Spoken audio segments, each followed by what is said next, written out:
My question here for you, though, is the system is ignoring any reforms that would actually fix the country, and then there wouldn't be a need for a dictatorship from their view. But they want this austerity. The Federal Reserve heads are out pushing it. They want to make us paupers so we're more easily managed. They brag about it. They talk about it. Their whole eugenics, fake environmental movement, and that's in big trouble. And so I think this acceleration of authoritarian systems that were already growing and in place is an act of desperation. Clearly that's happening. All the poll numbers on every issue show that, and this dictatorship of these plutocrats is now coming out. But the system doesn't care, and I see trial balloons in the Wall Street Journal, in Bloomberg, in WorldNet Daily. They're admitting, okay, the regulators that have control over these pension funds with federal power, they're saying invest in bad banks. They're not saying invest in some great government program. They're saying you will prop up the banks. And so where do you see that going? Well, the people who are told to do this have to say no. And above all, the people that are stakeholders, meaning the people whose money is involved, have got to say no. I would say the single most important question right now is the anti-Wall Street, because I think that's the universal common denominator that just about everybody can share, and there's no political force that embodies this. There's nobody willing to take it on. I went to see the Tea Party here at Capitol Hill 10 days ago, and what you find is that the Tea Party, I think, has been purged. What you find there are people who are, quite frankly, Republicans. They sit there, they listen to Republican members of the Congress and Republican operatives and Republican think tankers from all different Republican lobbying institutions and whatever. And then when you talk to the people in the Tea Party, it's actually funny. A lot of them are retired military, and most of them have a government pension, and they have either Veterans TRICARE or they have Veterans Administration's pensions, and you get the idea that they're there saying, I have my piece of the federal budget. I don't want anybody else to get a piece for themselves at my expense. So the thing is that Palin said the Republican Party ought to absorb the Tea Party. Well, that's what they're trying to do. I would not say that the Tea Party is only demonized.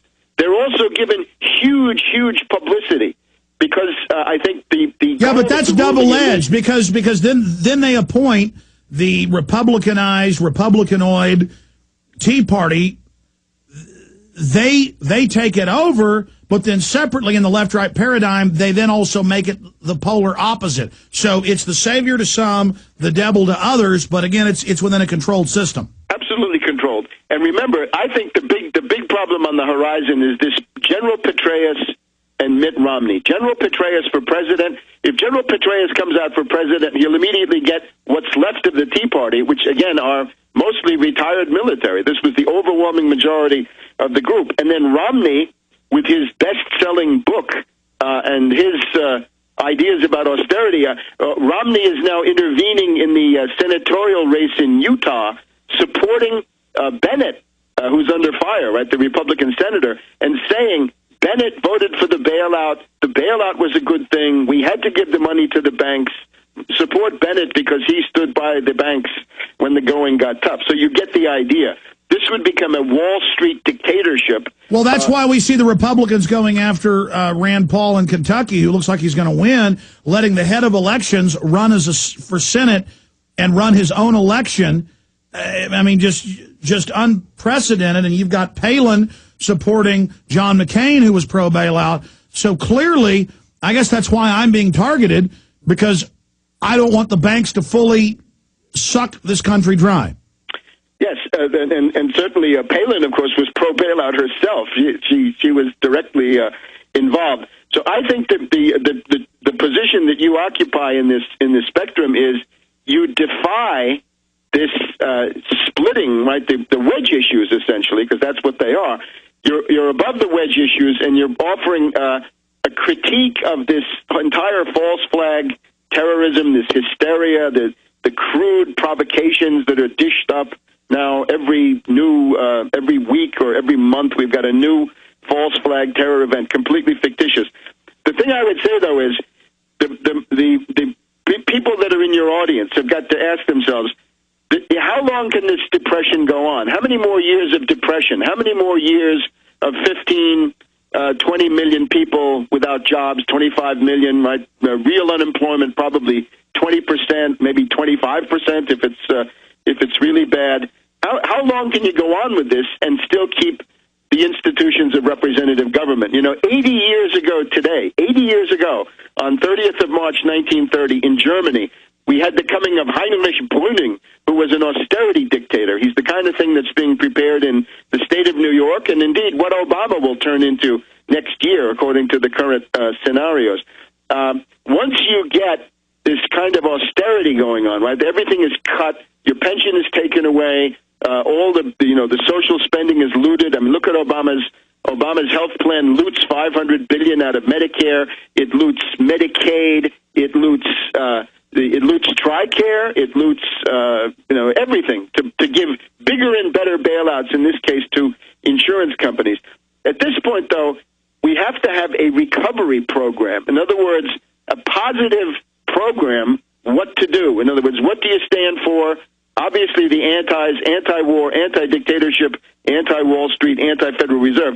But then some kind of a plan, at least the basic outlines. How do you get out of a depression? Because the trick with the depression is you don't get out of it automatically. There's no cycle. There's nothing that's going to lift you out of it. You have to change policies to get out of it. And history teaches that can't be simply cutting everything. Because the more you cut these budgets, the more you're going to have a bigger deficit in the coming year. Because if you go to New Jersey, right, the governor Christie of New Jersey is firing all the public workers. That's just great.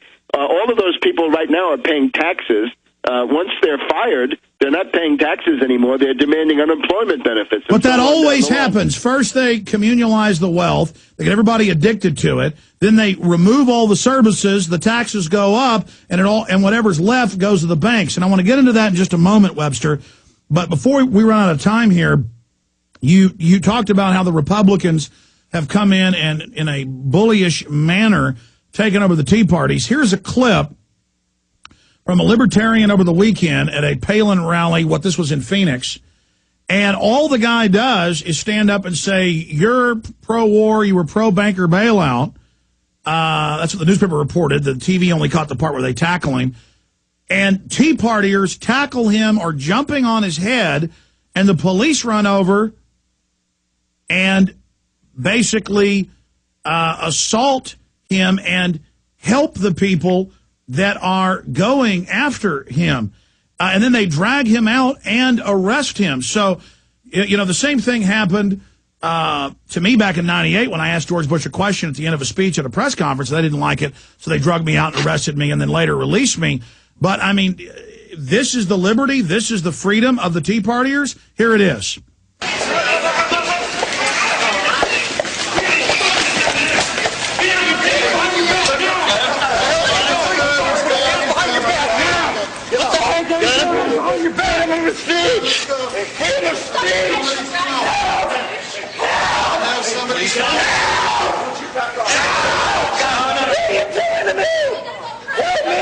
All right.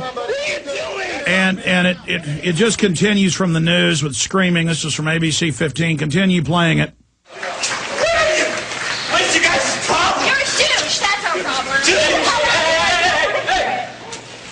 I hate Obama. I don't like Obama. I'm a libertarian. Supporting America. What is your guys' issue?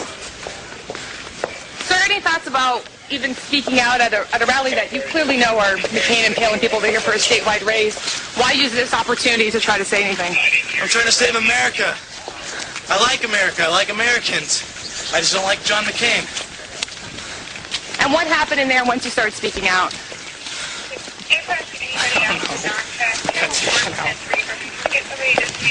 What's your name? X-ray 94, we have one detained. Sir, what's your name? You have no right to ask me for my name. This is a public event. I have my rights. I don't like Obama. I don't like McCain. I like Ron Paul. And what was your plan? I have family in the war. They know it's corrupt. I have a cousin that moved to Canada.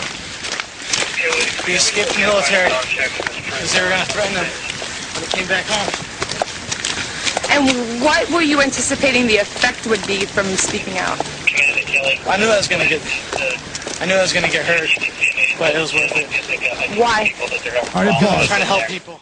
He went to an open public event at a big school auditorium. He goes in. He's not a liberal. He's not a conservative. He is a patriot. He's a Ron Paul type supporter. And in America, the other citizens don't want to hear him stand up and say, you know, you're pro-war, you were for the bailout, and that's what was reported he said. So they tackle him and are jumping up and down on him, assaulting him, and the police come over and say, this is good. Let us help you jump on his head. Let's drag him out.